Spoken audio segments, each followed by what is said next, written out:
Hey guys, welcome to Source Point. आज हम लोग डिस्कस करेंगे वीज़ एंड आइस के करंट अफेयर्स जो कि हमारी फरवरी मंथ की है। तो फेब मंथ में अगर हम लोग आगे बढ़े तो हमारी आईआर कंप्लीट हो गई है, पॉलिटी कंप्लीट हो गई है।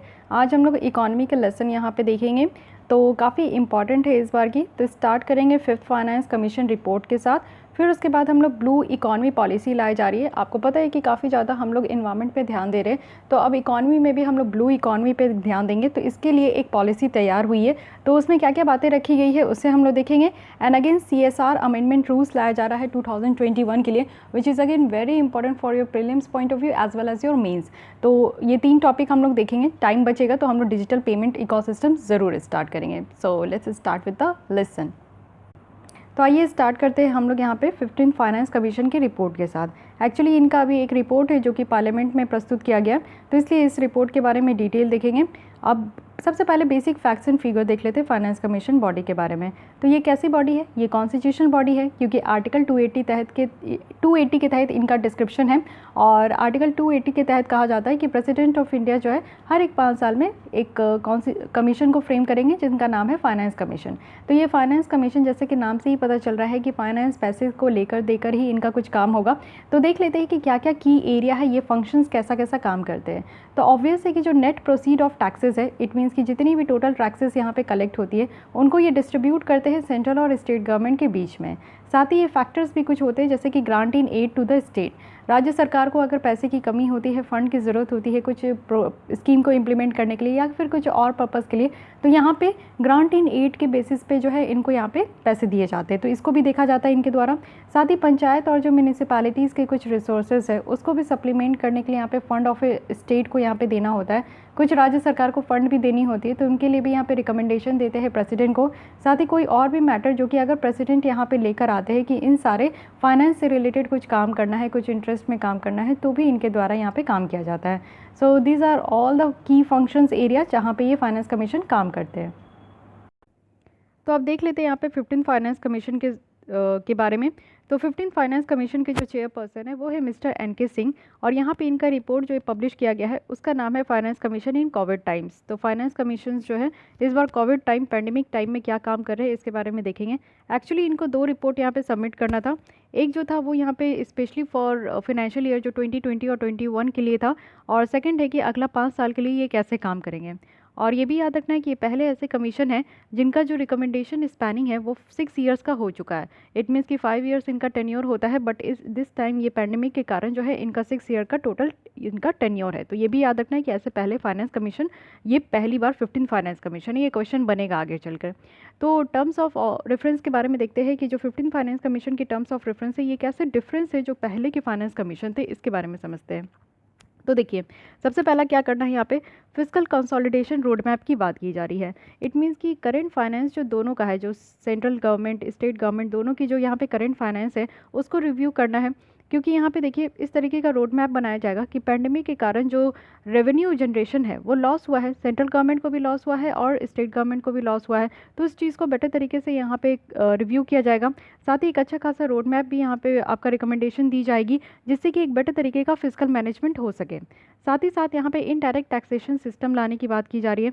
इनडायरेक्ट टैक्सेशन सिस्टम लाने की बात नहीं की जा रही, इसमें देखा जाएगा कि जो GST इम्प्लीमेंट हुआ है तो GST goods and services tax की जो इम्प्लीमेंटेशन हुई है इसकी क्या इम्पैक्ट है। क्योंकि कई बार ऐसा देखा जा रहा है कि कई राज्य ऐसे हैं जिसके राज्य सरकार के द्वारा कहा जाता है कि उनकी रेवेन्यू लॉस हुई है just because of implementation of goods and services.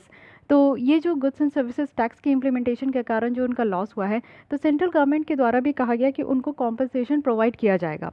तो किस तरीके से कैसे कॉम्पनसेशन प्रोवाइड करना है, कितना पेमेंट करना है, पॉसिबल लॉस उनका क्या हुआ है 5 साल के लिए, तो वो भी चीज़ें यहाँ पर रिव्यू की जाएगी, देखी जाएगी। साथ ही साथ मेजरमेंट जो परफॉर्मेंस इंसेंटिव्स है, मेजरेबल जो परफॉर्मेंस इंसेंटिव्स है, इस पर भी ध्यान दिया जाएगा।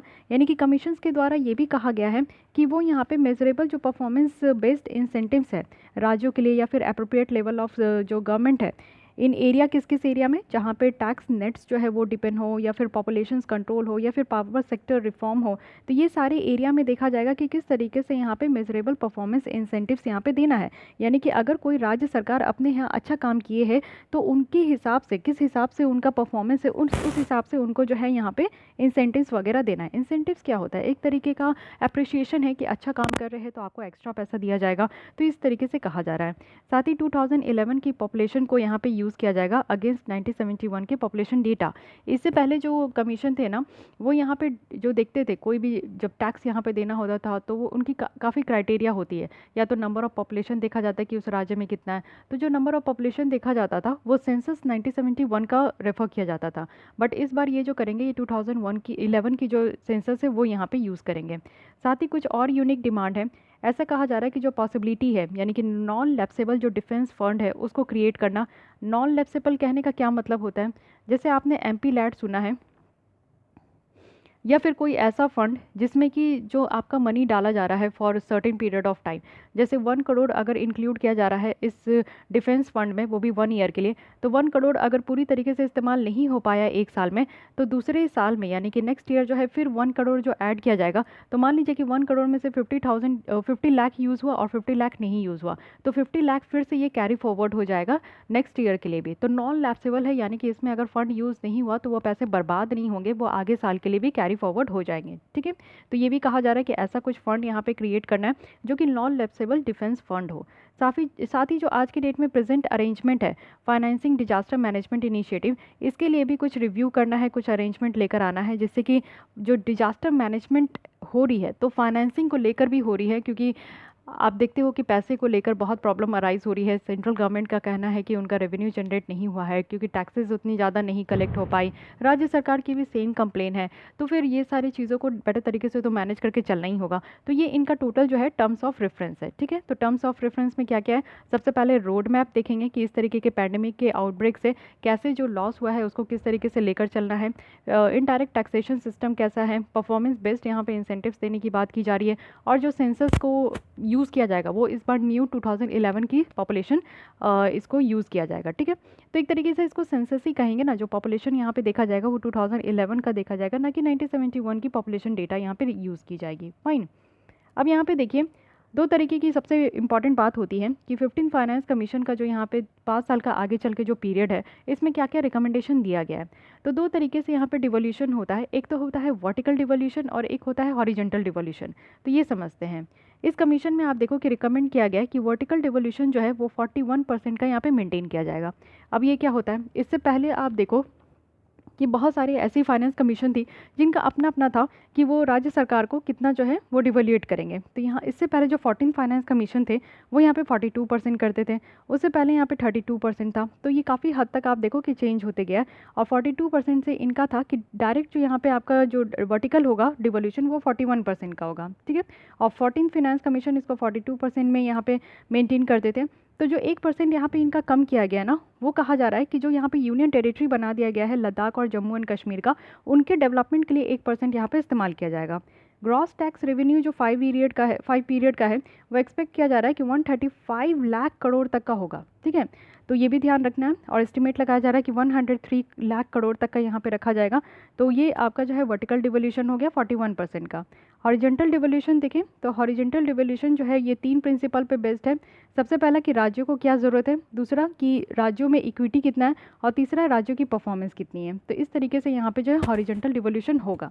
तो ये सारे प्रिंसिपल को यहाँ पे बैलेंस करने के लिए 6 क्राइटेरिया का इस्तेमाल किया जाएगा टैक्स को डिस्ट्रीब्यूट करने के लिए, कि एक राज्य में इनकम डिस्टेंस कितना है, एरिया कितनी है राज्य की, पॉपुलेशन कितना है according to the 2011 census, demographic performance कितना है, फॉरेस्ट एंड इकोलॉजी कैसी है, टैक्स कितना है, फिजिकल ट्रांसफ़र कितना हो रहा है। तो ये 6 एरिया है टैक्स को डिस्ट्रीब्यूट करने का, जो कि इस बार देखा जाएगा। अब क्राइटेरिया देख लीजिए डिवोल्यूशन का, ये काफ़ी ज़्यादा इंपॉर्टेंट है क्योंकि ये आपसे पूछा जा सकता है। देखिए 14 फाइनेंस कमीशन में क्या था, 15 फाइनेंस कमीशन में क्या है, तो ये चीज़ें आपको देखनी होगी। तो यहाँ पे इनकम डिस्टेंस देखने को मिल रहा है। अब ये इनकम डिस्टेंस होता क्या है, इनकम डिस्टेंस क्या होता है कि एक तरीके का डिस्टेंस है स्टेट की इनकम का from state with the highest income. मान लीजिए कि केरल है और एक है बिहार। केरल की अगर आप लोग देखो कि इनकम कितना वहाँ के लोग अर्न कर रहे हैं तो वो सबसे ज़्यादा है एज़ कंपेरिजन टू बिहार, जो कि सबसे लो यहाँ पे देखने को मिलेगा। तो ये एक इनकम डिस्टेंस हो गया, यानी कि सबसे ज़्यादा जो यहाँ पे इनकम जिस स्टेट में अर्न कर रहे हैं लोग और जिस स्टेट में जो इनकम कम अर्न कर रहे हैं, तो उनके बीच में कितना डिस्टेंस है। मान लीजिए कि केरल में जो है यहाँ पे 50,000 मैक्सिमम यहाँ पे अर्न कर रहे हैं और बिहार में जो अर्न किया जा रहा है वो 20,000 अर्न किया जा रहा है। तो ये आपका जो है इनकम डिस्टेंस कितना हो गया, तो 30,000 का हो गया। तो इसके बेसिस में अब यहाँ पे जो है जो आपका टैक्स का डिवोल्यूशन होगा वो यहाँ पे देखा जाएगा। ठीक है, साथ ही साथ यहाँ पे आप लोग देखो कि ये पहले 50% था, अब 45 हो गया, अब 45 हो गया। एरिया की बात करें कि उस राज्य का एरिया कितना है, तो जितना एरिया होगा वो भी यहाँ पे काउंट किया जाएगा। साथ ही साथ अगर आप लोग देखो तो एरिया पहले 15 था, आज भी 15 है और आगे भी 15 रहेगा। पॉपुलेशन की अगर हम लोग बात करें तो पहले 1971 का पॉपुलेशन था, जो कि यहाँ पे आप लोग देखो कि 17.5% है 14th में। पॉपुलेशन अगर 2011 का देखें तो यहाँ पे 15th है और 15th आगे भी रहेगा। डेमोग्राफिक परफॉर्मेंस अगर हम लोग देखें तो डेमोग्राफिक परफॉर्मेंस का आप देखो कि इसको नया ऐड किया गया। ठीक है, जो न्यू ऐड हुआ है इस बार 15 फाइनेंस कमीशन में, उसको ध्यान रखिएगा। तो ये न्यू ऐड हुआ है, तो यहाँ पे डेमोग्राफिक परफॉर्मेंस देखें तो 12.5 रखा गया परसेंटेज और ये आगे भी यही रहेगा। तो डेमोग्राफिक परफॉर्मेंस होता क्या है, यानी कि डेमोग्राफिक परफॉर्मेंस कितने जो वहाँ के यूथ है या फिर कितना जो उस राज्य का एफर्ट्स लगाया जा रहा है अपने पॉपुलेशन को कंट्रोल करने में। कुछ राज्य देखो बहुत ही अच्छा काम किए हैं, लेकिन कुछ राज्यों में उसी तरीके से धड़ल्ले से पॉपुलेशन बढ़ते जा रहा है जो पहले भी बढ़ते आ रहा है। तो यहाँ पे किस तरीके से पॉपुलेशन को कंट्रोल करने के लिए कौन ऐसा काम किए हैं राज्य, उनको यहाँ पे जो है हायर स्कोर किया जा रहा है। जिनकी यहाँ पे लोअर फर्टिलिटी होगी उनको स्कोर आगे ज़्यादा दिया जाएगा। साथ ही आप देखो कि फॉरेस्ट एंड इकोलॉजी की बात करें तो फॉरेस्ट एंड इकोलॉजी का पहले 7.5 था और आज की भी डेट में अगर आप देखोगे तो इस ग्राफ में तो उतना पता नहीं चल रहा है। टैक्स एंड फिजिकल एफर्ट्स हैं, तो टैक्स एंड फिजिकल एफर्ट देखें ये भी न्यू ऐड किया गया, तो ये आप देख सकते हो 2.5 है और 2.5 आगे भी रहेगा। ठीक है, ये आई थिंक जो ये 10 वाला बॉक्स है ना, ये यहाँ पे आपका फॉरेस्ट एंड इकोलॉजी होगा, क्योंकि ये इसका साइन थोड़ा अलग दे दिया गया है। बट फॉरेस्ट एंड इकोलॉजी में देखा जाएगा कि डेंस फॉरेस्ट का कितना शेयर है हर एक राज्य में। टोटल डेंस फॉरेस्ट से, यानी कि सारे राज्य मिला के 28 राज्य में टोटल डेंस फॉरेस्ट का हर एक राज्य का देखा जाएगा कि उसमें कितने टोटल जो है फॉरेस्ट है। टैक्स एंड फिजिकल एफर्ट्स देखा जाएगा, इस क्राइटेरिया में क्या है कि रिवॉर्ड किया जाएगा उस राज्य को जहाँ पे ज़्यादा टैक्स कलेक्शन हुआ है। ठीक है, टैक्स कलेक्शन ज़्यादा हुआ है उसको ज़्यादा रिवॉर्ड दिया जाएगा। तो ये इतनी क्राइटेरिया है, तो क्राइटेरिया को ध्यान से समझने का कोशिश कीजिए। अब आते हैं नेक्स्ट कि राज्य सरकार को जो ग्रांट देने की बात की जाती है उसमें क्या क्या रखा गया है। सबसे पहले कि रेवेन्यू डेफिसिट ग्रांट, यानी कि जो रेवेन्यू जनरेट होता है उसमें अगर कमी हो रही है तो 17 राज्य ऐसे हैं जो कि यहाँ पे ग्रांट रिसीव करेंगे 2.9 लाख करोड़ का, जो कि यहाँ पे उनके रेवेन्यू डेफिसिट को एलिमिनेट करेगा, यानी कि रेवेन्यू ज़्यादा उनका जनरेट नहीं हुआ। सेक्टर स्पेसिफिक ग्रांट दिया जाएगा, यानी कि कुछ कुछ सेक्टर्स को डेवलप करने के लिए, जैसे हेल्थ सेक्टर अगर किसी राज्य में अच्छा नहीं है, एजुकेशन सेक्टर में नहीं है अच्छा, या फिर एग्रीकल्चर रिफॉर्म में इम्प्लीमेंट अच्छे तरीके से नहीं कर पा रहे, तो वैसे राज्य को 1.3 लाख करोड़ तक का दिया जाएगा। उसके बाद स्टेट स्पेसिफिक ग्रांट भी है, कुछ राज्य ऐसे हैं जो कि ज़्यादा डेवलप्ड है, कुछ राज्य ऐसे हैं जो कि अंडर डेवलप्ड है, तो कमीशन के द्वारा स्टेट स्पेसिफिक ग्रांट भी रखा गया है, वो भी 0.5 लाख करोड़ का। और ये उन एरिया ऑफ में दिया जाएगा जहाँ पे सोशल नीड है, एडमिनिस्ट्रेटिव गवर्नमेंट की ज़रूरत है, जहाँ पे इंफ्रास्ट्रक्चर की ज़रूरत है। साथ ही यहाँ पे लोकल बॉडीज़ को भी ग्रांट दिया जाएगा। इट मीन्स कि यहाँ पे पंचायत म्यूनिसिपैलिटीज़ को भी ग्रांट देने की बात की जा रही है। तो टोटल ग्रांट लोकल बॉडीज़ को कितना है, तो 4.36 लाख करोड़ है, और ये ग्रांट जो है लोकल बॉडीज़ को दिया जाएगा, हेल्थ ग्रांट के अलावा है ये। साथ ही साथ आप देखो कि कोई भी ग्रांट जो है ना वो लोकल बॉडीज़ को रिलीज़ नहीं किया जाएगा किसी स्टेट का आफ्टर 2024 मार्च। ठीक है, तो इससे पहले दिया जाएगा, लेकिन 2024 मार्च के बाद जो है किसी भी लोकल बॉडीज़ को ग्रांट रिलीज़ नहीं किया जाएगा अगर उस राज्य में स्टेट फाइनेंस कमीशन को नहीं बनाया गया है और वो यहाँ पे इसके रिकमेंडेशन पे काम नहीं कर रहे। तो ये काफ़ी ज़्यादा ज़रूरी है कि स्टेट का जो है हर एक राज्य को यहाँ पे स्टेट फाइनेंस कमीशन बनाना होता है, वो भी 5 साल के लिए। तो अगर जो राज्य अपने स्टेट फाइनेंस कमीशन को कॉन्स्टिट्यूट नहीं किए तो उनको मार्च 2024 के बाद जो है यहाँ पे लोकल बॉडीज़ को उनका ग्रांट नहीं दिया जाएगा। डिजास्टर रिस्क मैनेजमेंट के लिए यहाँ पे देखिए कमीशन के द्वारा रिकमेंड किया गया कि जो एग्जिस्टिंग कॉस्ट शेयरिंग पैटर्न है राज्य सरकार और यहाँ पे सेंट्रल गवर्नमेंट के बीच में, वो डिजास्टर मैनेजमेंट फंड को भी लेकर है। तो यहाँ पे 90:10 का होता है, यानी कि 90% जो फंड है वो सेंट्रल गवर्नमेंट देती है और 10% जो फंड है वो राज्य सरकार देती है। कहाँ की, तो नॉर्थ ईस्ट की और हिमालयन स्टेट का। साथ ही 75:25 है, तो ये ऑल भी अदर्स जितने भी यहाँ पे स्टेट है उसके लिए रहता है। तो 75% ऑफ फंड जो है वो सेंट्रल गवर्नमेंट के द्वारा दिया जाता है एंड 25% ऑफ फंड जो है वो यहाँ पे राज्य सरकार के द्वारा दिया जाता है अपने यहाँ जो भी डिजास्टर आते हैं उसको मैनेज करने के लिए। इंक्यूबेशन ऑफ न्यू सिटीज़ अगर हम लोग देखें तो फाइनेंस कमीशन के द्वारा रिकमेंड किया गया कि 8,000 करोड़ जो है उन राज्यों को देना है, वो भी न्यू सिटीज़ को इंक्यूबेशन करने के लिए। अगर कोई न्यू सिटीज़ यहाँ पे आ रहे हैं तो उसके लिए यहाँ पे आप लोग देखो कि 1,000 करोड़ का हर एक 8 न्यू इस सिटीज़ को यहाँ पे दिया जाएगा। और फोकस है अर्बन ग्रांट का, जो कि मिलियन प्लस सिटीज़ अगर है वो अगर अपने यहाँ एयर क्वालिटी को इम्प्रूव कर रहे हैं या सर्विस लैंड बेंचमार्क को अगर वो मीट कर रहे हैं, तो सैनिटेशन वगैरह साफ़ सफाई पे ज़्यादा ध्यान दे रहे हैं, तो उनको यहाँ पे मिलियन प्लस जो सिटीज़ है उनको यहाँ पे ग्रांट भी दिया जाएगा। फाइन। टोटल ट्रांसफ़र की अगर हम लोग बात करें तो टोटल ग्रांट जो है वो यहाँ पे कितना हो गया, तो 10.33 लाख हो गया। और टोटल डिवोल्यूशन कितना है, तो 42 लाख करोड़ हो गया। 10.33 लाख करोड़ है, ओके, सारे लाख करोड़ में ही है। साथ ही 42 लाख करोड़ जो है, जो कि 41% हो गया, वो यहाँ पे टोटल डिवोल्यूशन है। टोटल ट्रांसफ़र अगर हम लोग देखें कितना डिवोल्यूशन किया जा रहा है और कितना ग्रांट किया जा रहा है, ये 34% होगा, जो भी क्रॉस यहाँ पे रेवेन्यू रिसिप्ट है यूनियन का। रेवेन्यू रिसिप्ट यानी कि टोटल जो रेवेन्यू जनरेट हो रहे हैं उसके लिए यहाँ पे देखा जा रहा है, तो ये आपका 34% होगा जितना भी टोटल यहाँ पे ट्रांसफ़र किया जाएगा। फिजिकल मैनेजमेंट और कंसोलिडेशन अगर रोड मैप की बात करें तो इस कमीशन के द्वारा सजेस्ट किया गया है कि जो सेंटर है वो फिजिकल डेफिसिट को कम करने के लिए काम करेंगे। फिजिकल डेफिसिट कहने का क्या मतलब होता है, फिजिकल डेफिसिट कहने का मतलब होता है कि सेंट्रल गवर्नमेंट के खर्चे बहुत ज़्यादा है, ठीक है, और जो इनकम है एक्सपेंडिचर ज़्यादा हो गया और जो रेवेन्यू है वो कम है, या तो यहाँ पे रेवेन्यू जो है वो जनरेट ही नहीं हो रहा है। तो इन दो कंडीशन में हम लोग कहते हैं कि फिजिकल डेफिसिट हो गया। तो फिजिकल डेफिसिट को यहाँ पे 2025 से लेकर 2026 तक जो है 4% होना चाहिए जीडीपी का। तो हमारा फिजिकल डेफिसिट तो बेटर तरीके से नीचे डाउन हो ही रहा था, बट अभी फिर से ये आपका पैंडेमिक आ गया तो थोड़ी सी डिस्टर्बेंस हो गई, ठीक है। देखिए किस तरीके से यहाँ पे फिजिकल डेफिसिट लिमिट रखा गया, 4% तक 2021 तक है, 3.5% कब तक करना है, तो 2022 से 23 तक, 3% अगेन 2026 तक करना है। तो इस तरीके से रखा गया है कि धीरे धीरे जो फिजिकल डेफिसिट है उसको कम करना है। तो एक्स्ट्रा एनुअल बोरोविंग भी रखा गया है कि जैसे आप देखते हो कि सेंट्रल गवर्नमेंट के पास अगर पैसे की कमी हो जाती है तो बाहर से बोरोविंग भी करते हैं, एक्सटर्नल बोरोविंग भी होता है, इंटरनल बोरोविंग भी होता है। तो जो भी वो बोरो करते हैं वो 0.5% जीएसडीपी का होना चाहिए, जो कि हर एक राज्य को अलाउ किया गया है। जीएसडीपी मतलब कि क्रॉस स्टेट डोमेस्टिक प्रोडक्ट। तो ये हर एक राज्य के लिए कितना है, तो 0.5% का है, वो भी ड्यूरिंग फर्स्ट 4 ईयर्स है। और ये डिपेंड करता है कि उनकी पावर सेक्टर रिफॉर्म कैसे हो रही है, उनकी ऑपरेशनल जो इश्यूज लॉसेज है वो कैसे यहाँ पे रिड्यूस हो रहा है, या फिर रेवेन्यू गैप कैसे कम हो रहा है, या फिर जो कैश सब्सिडी यहाँ पे पेमेंट किया जा रहा है वो कैसे कम हो रहा है। तो इन सारी चीज़ों पे यहाँ पे बेस्ट है ये सारी चीज़ें। साथ ही साथ यहाँ पे अगर हम लोग देखें ये 15 फाइनेंस कमीशन का, तो इनके द्वारा रिकमेंड किया गया है कि एक high powered inter governmental group को यहाँ पे फॉर्म करना है, high powered inter governmental group. अब इसमें है क्या, इंटर गवर्नमेंटल ग्रुप क्या करेंगे, तो एफआरबीएम जो है यानी कि physical responsibility and budget management जो कानून आया है उसको बेटर तरीके से रिव्यू करेंगे, और कुछ भी यहाँ पे न्यू एड ऑन अगर करना है तो उस चीज़ को यहाँ पे रिकमेंड दिया जाएगा। इन्वर्टेड ड्यूटी स्ट्रक्चर रखा गया है। इन्वर्टेड ड्यूटी स्ट्रक्चर कहाँ का है, तो इंटरमीडिएट इनपुट और फाइनल आउटपुट के बीच में है, जो कि आज के डेट में जीएसटी में प्रेजेंट है। तो इसको भी रिजॉल्व करने की ज़रूरत है। इट मीन्स कि आप देखो कि जीएसटी में जो इंटरमीडिएट इनपुट है और जो फाइनल आउटपुट है इसके बीच में आप देखो कि इन्वर्टेड ड्यूटी यहाँ पे स्ट्रक्चर है, कि काफ़ी तरीके का ड्यूटीज़ भी यहाँ पे लगाया जाता है। तो उन सारी चीज़ों को रिजॉल्व करने की ज़रूरत है। एक रेवेन्यू न्यूट्रलिटी होना चाहिए जीएसटी रेट का, यानी कि आप देखो कि आज के भी डेट में आपको 5 स्लैब देखने को मिलेगा, 5%, 12%, 18%, 28%।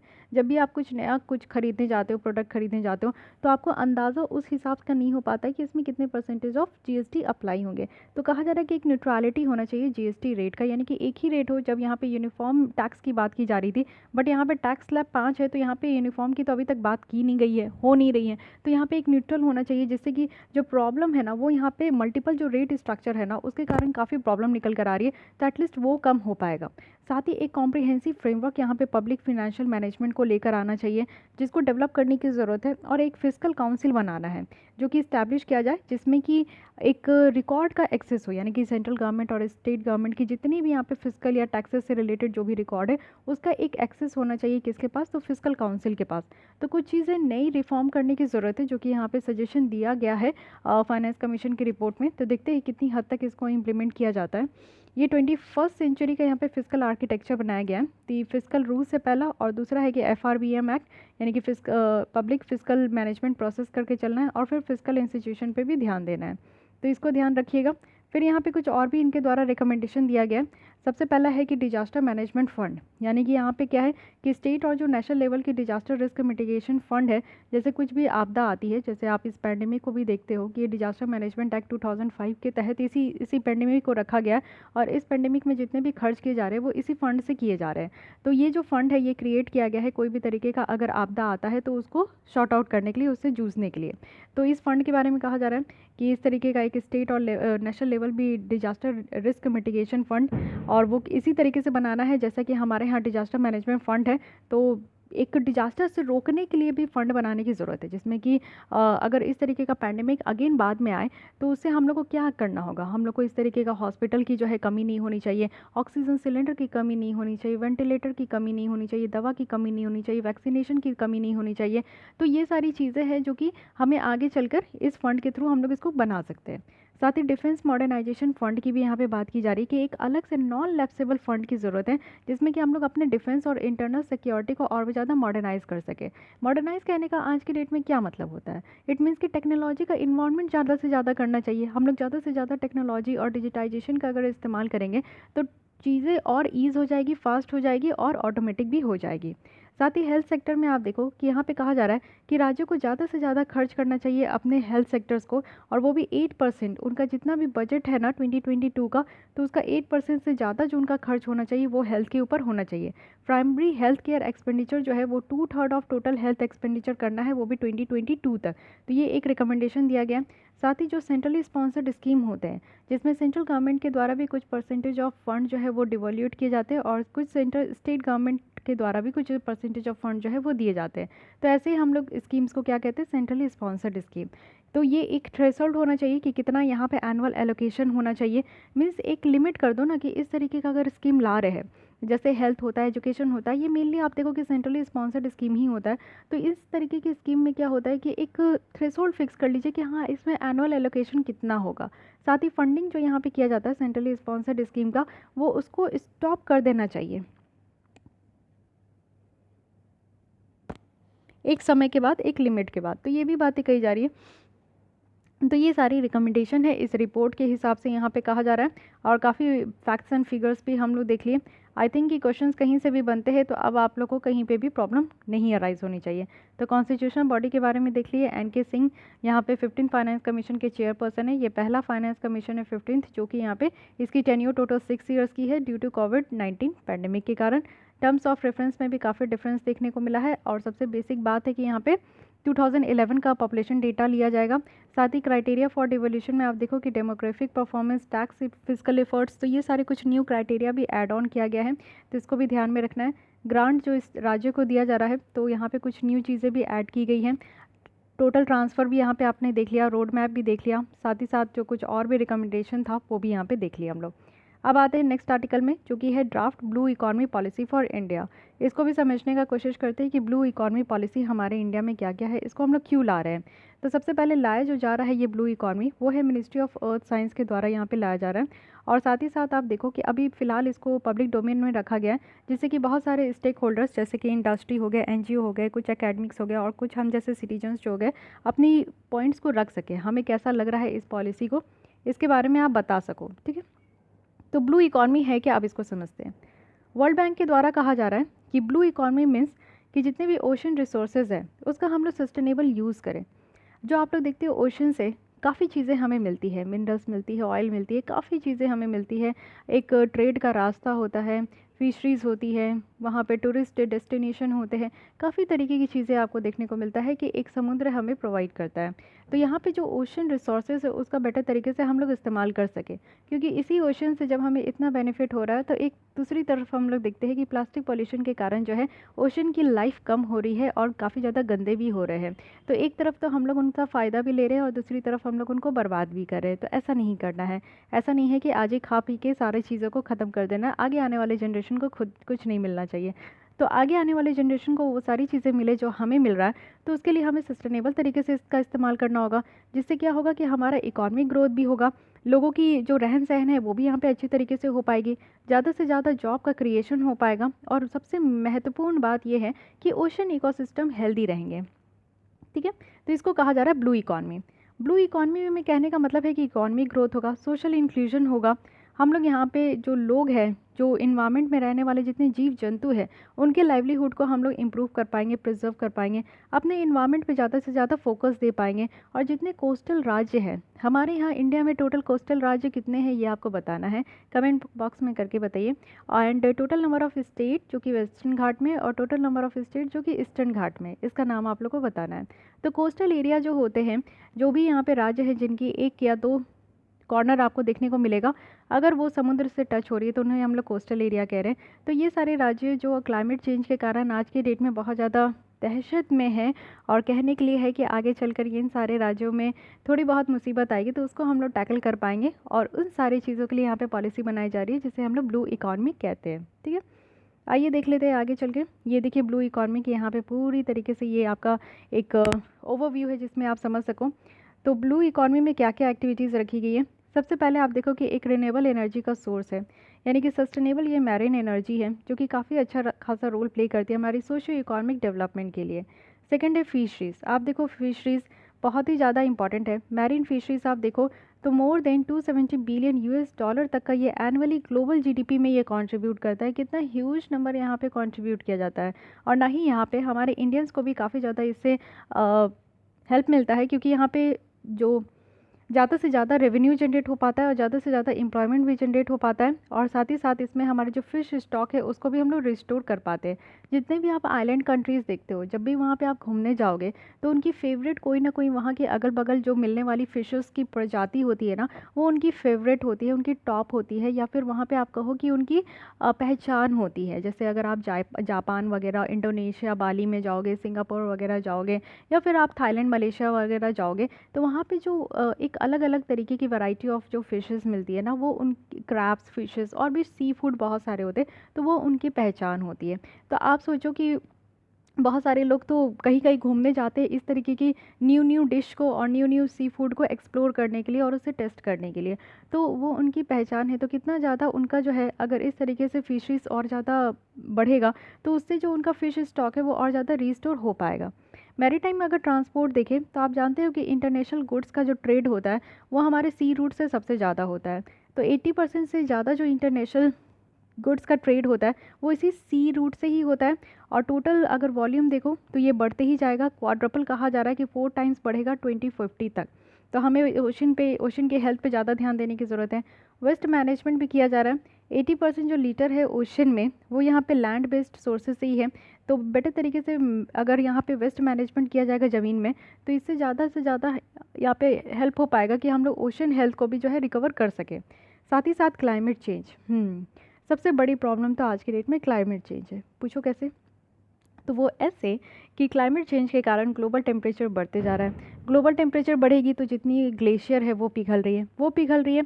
तो ये देखिए आप, ये एक लैंड का पूरा आपको कॉर्नर दिखने को मिल रहा है और ये ओशन है। तो ग्लेशियर पिघलेगी तो ऑब्वियस है कि पिघल पिघल के पानी का जो स्तर है वो बढ़ते जाएगा।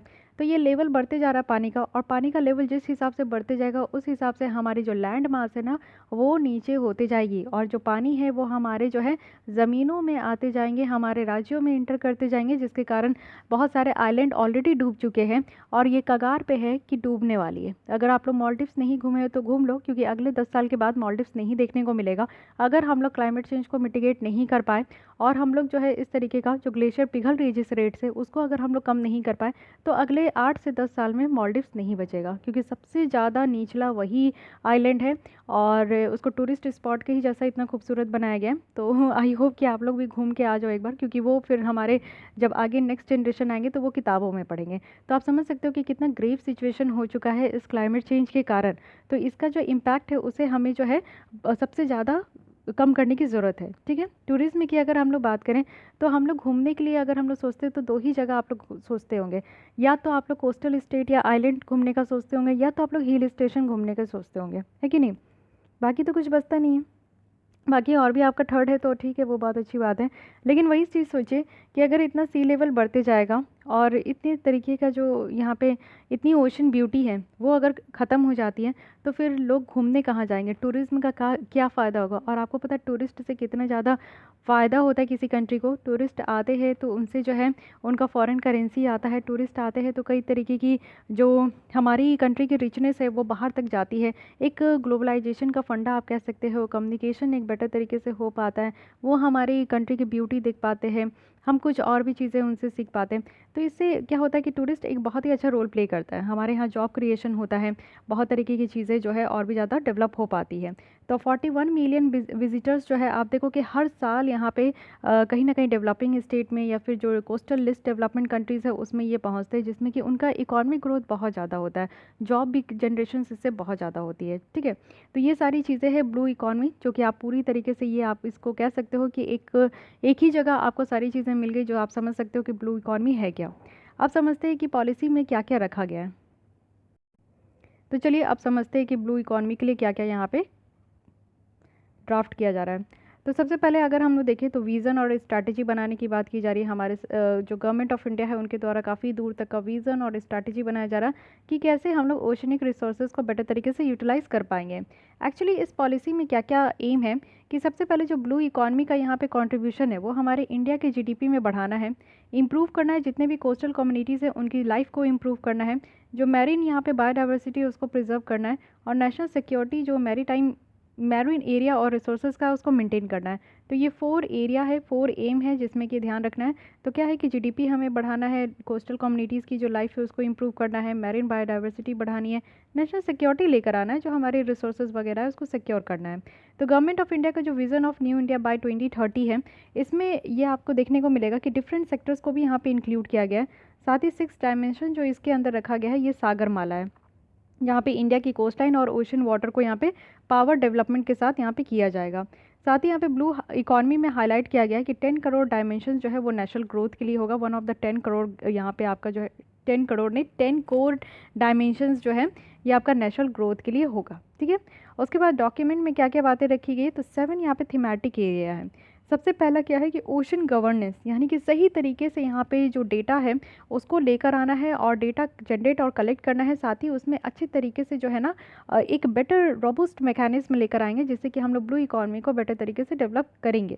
सेकंड है कि कोस्टल जो marine special planning on tourism है उसके ऊपर ध्यान दिया जाएगा। यहाँ पे जो यूनेस्को की गाइडलाइन है उसको हम लोग फॉलो करेंगे। मैरिन फिशरी, एक्वाकल्चर और फिश प्रोसेसिंग पे ध्यान दिया जाएगा। डेवलप करेंगे हम लोग अपने यहाँ की मैरिन फिशरीज़, साथ ही मैन्युफैक्चर करेंगे, हमारी यहाँ की जो इंडस्ट्री है वो इमर्ज होगी, व्यापार बढ़ाएंगे, टेक्नोलॉजी यहाँ पे ज़्यादा से ज़्यादा यूज़ करेंगे, सर्विस और स्किल डेवलपमेंट यहाँ पे करेंगे। तो हाई कैपिटल इन्फ्यूजन करने की ज़रूरत है, और वो भी कैसे, तो पब्लिक प्राइवेट पार्टनरशिप करके। और जो ईज़ ऑफ डूइंग बिजनेस है उसमें भी हम लोग की जो परफॉर्मेंस है उसको और ज़्यादा इन्हांस करेंगे। लॉजिस्टिक इंफ्रास्ट्रक्चर और शिपिंग पे ध्यान देंगे। गवर्नमेंट जो है वो यहाँ पे हॉलिस्टिक शिप बिल्डिंग प्लान लेकर आ रही है, जिससे कि जो हमारे यहाँ पे एग्जिस्टिंग और जितनी भी ग्रीनफील्ड शिपयार्ड है जो कि आत्मनिर्भर भारत के अंदर है, तो उससे क्या होगा कि ज़्यादा से ज़्यादा शिप बिल्डिंग जो सेक्टर्स है वो डेवलप हो पाएगा हमारे यहाँ। कोस्टल और डीप सी माइनिंग पे ध्यान देना है हम लोग को। साथ ही साथ आप लोग देखो कि जो यहाँ पे कोबाल्ट रिच सी माउंट फेरो मैग्नीज क्रस्ट है उसकी एक्सप्लोरेशन करनी है इंडियन ओशन में। सिक्योरिटी पे ध्यान देना है, स्ट्रैटेजिक डायमेंशन होना चाहिए, और ऐसा नहीं है कि सिर्फ हम लोग अकेले ही हो, इंटरनेशनल इंगेजमेंट की भी ज़रूरत है। इस ब्लू इकॉनमी का यहाँ पे फ़ायदा क्या होगा, तो आप समझ सकते हो कि इतना सारा काम किया जाएगा तो इकॉनमिक ग्रोथ होगी। यहाँ पे इकॉनमिक ग्रोथ होगा, कंट्री का जो यहाँ पे ऑयल है, गैस है, वो हम लोग जो है सी के थ्रू ही इंपोर्ट करते, तो वो बहुत ही ज़्यादा ज़रूरी है। हमारी जो डिपेंडेंसी है वो 2025 तक और ज़्यादा बढ़ेगा, तो ये ज़्यादा ज़रूरी है कि हम लोग इस पर ध्यान दें। ओशन वेल्थ यहाँ पे ज़्यादा से ज़्यादा बढ़ेगी, यानी कि यहाँ पे आप लोग देखो कि हमारा जो ओशन है वो एक तरीके से धन से कम नहीं है। तो यहाँ पे इंडिया को काफ़ी हेल्प हो पाएगा कि हम लोग अपने निकल, कॉपर, कोबाल्ट और मैग्नीज़ की जो अवेबिलिटी है उसको और ज़्यादा इम्प्रूव करें हमारे सेंट्रल इंडियन ओशन बेसिन में। ठीक है, तो इसको इम्प्रूव करेंगे। और ये कैसे हो पाएगा? इंटरनेशनल सीबेड अथॉरिटी के साथ हम लोग यहाँ पे इंगेजमेंट करके। ट्रेड पोटेंशियल आप देखो कि इंडियन ओशन रीजन में हमारा जो ट्रेड पोटेंशियल है वो बहुत ज़्यादा है। और साथ ही जो कंट्रीज़ है यहाँ पे इंडियन ओशन रिम एसोसिएशन में, टोटल कितनी कंट्रीज़ है? 22 कंट्रीज़ है, यानी कि इंडियन ओशन के चारों ओर जितनी भी कंट्रीज़ है वो इस ऑर्गेनाइजेशन का पार्ट है। तो यहाँ पे ट्रेड जो इनके बीच में होता है वो बहुत ज़्यादा एक्सटेंसिव होता है। और कहने की बात है कि आगे आने वाले सालों में 4 टाइम्स ये और ज़्यादा बढ़ेगा हमारा ट्रेड। फिशरीज़ और एक्वाकल्चर की बात करें तो अब आप देखो कि हमारे यहाँ एक नेशनल फिशरी पॉलिसी भी है, जो कि यहाँ पे ब्लू ग्रोथ को बहुत ज़्यादा यहाँ पे बूस्टअप किया जाएगा। हमारे यहाँ मत्स्य पालन जो है और ज़्यादा बढ़ेगा। सस्टेनेबल डेवलपमेंट की बात करें तो ये एक ओशन बेस्ड ब्लू इकॉनमी है, जो कि हमारा एक सनराइज इशू होगा, आगे चल के बहुत ही ज़्यादा डेवलप हो पाएगा। सस्टेनेबल डेवलपमेंट की जो गोल है उसे भी अचीव करने में काफ़ी हद तक ये हेल्प करेगा।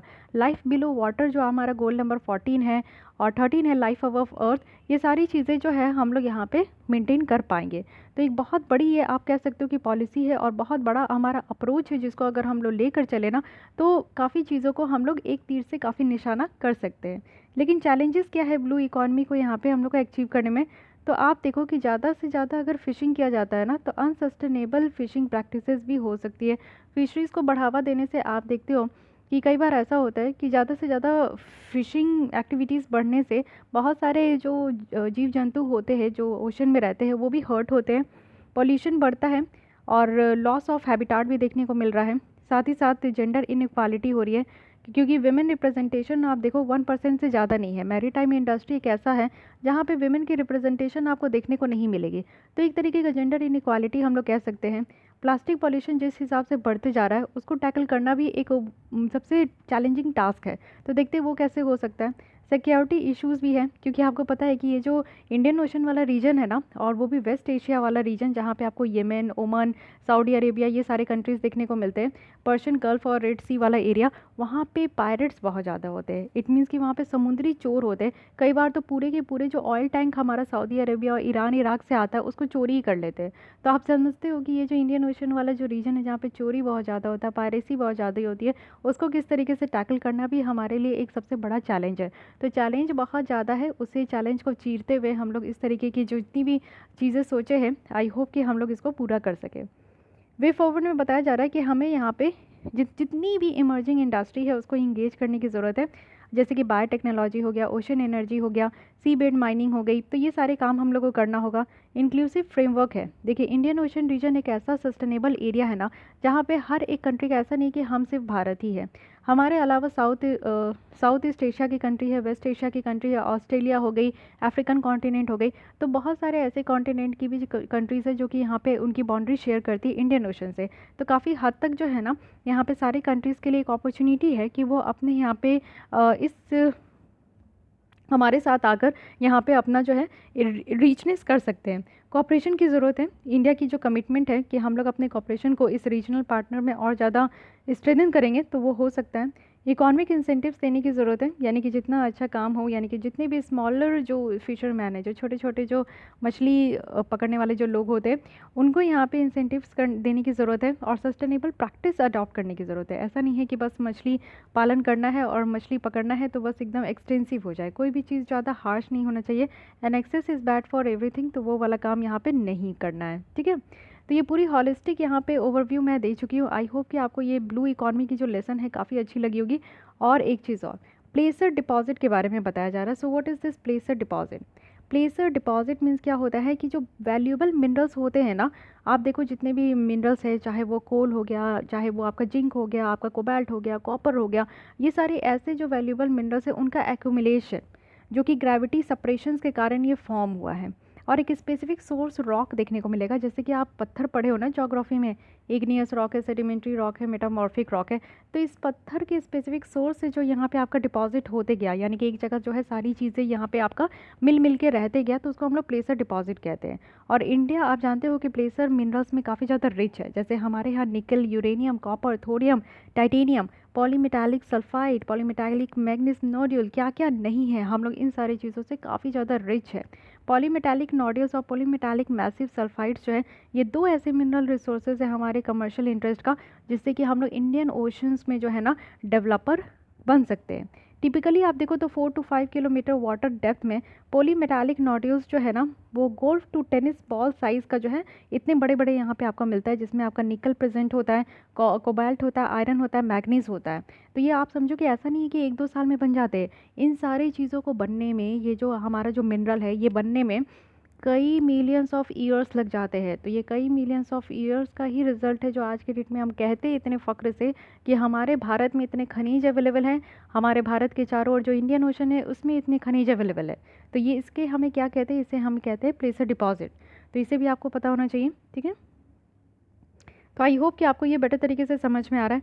लेकिन कोई भी कन्फ्यूजन होता है, कहीं पे भी नहीं समझ में आता है, तो आप लोग कमेंट ज़रूर कीजिए, मैं उसका आंसर ज़रूर दूंगी, या फिर कोई और वीडियो में दूंगी, या फिर आपके कमेंट में ही मैं आंसर दे दूंगी। तो ये ब्लू इकॉनमी मुझे लग रहा है कि आपको समझ में आया। अभी ये पॉलिसी लाया जा रहा है, इसमें ये सारे प्रोविज़न रखे जा रहे हैं। जब ये कानून बन जाएगा तो फिर हम लोग पढ़ेंगे कि देखते कि इसमें से क्या उसमें से आपका रखा गया है बातें। अभी ये पब्लिक डोमेन में है, आपको ये कैसा लग रहा है, अच्छा फील हो रहा है, आप इसमें कुछ और चीज़ें ऐड ऑन करना चाहते हो तो अपनी भी व्यूज़ को बता सकते हो, ठीक है। तो रखते हैं आज के लिए इतनी, काफ़ी टाइम हो गया और दो टॉपिक हमने कंप्लीट की। नेक्स्ट हम लोग स्टार्ट करेंगे यहाँ पे कंपनीज जो CSR है, कॉर्पोरेट सोशल रिस्पॉन्सिबिलिटी पॉलिसी, इसके बारे में देखेंगे कि 2021 में इससे रिलेटेड क्या बातें यहाँ पे निकल कर आई है। ओके, सो आई होप कि आपको ये लेसन अच्छा लगा होगा। इसके साथ एक छोटी सी नोटिस कि अगर आप लोग को विजन है इसके टेस्ट सीरीज़ ज्वाइन करनी है तो डिस्क्रिप्शन बॉक्स में ईमेल ID है जो कि है rishika.ch77@gmail.com। वहाँ जाकर आप लोग मैसेज कर सकते हो, मैसेज नहीं मेल कर सकते हो, तो आपको वहाँ पे डिटेल बताया जाएगा कि किस तरीके से आप लोग ज्वाइन हो सकते हो।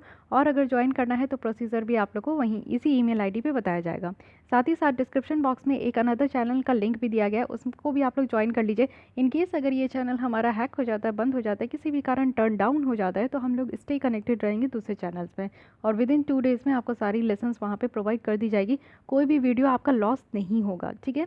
और मिलते हैं हम लोग नेक्स्ट कल ही आज इसी टाइम पे। तो डेली आप लोग को अगर 4 बजे हमारे साथ पढ़ना है तो आप लोग हमारे चैनल को सब्सक्राइब कर सकते हो। तो मिलते हैं कल। अपना ध्यान रखिए, स्टे सेफ, और जितना ज़्यादा से ज़्यादा अपना केयर कर सकते हैं प्लीज़ अपने और अपने फैमिली मेम्बर्स का केयर कीजिए। मिलते हैं कल हम लोग इसी टाइम पे, तब तक के लिए थैंक यू।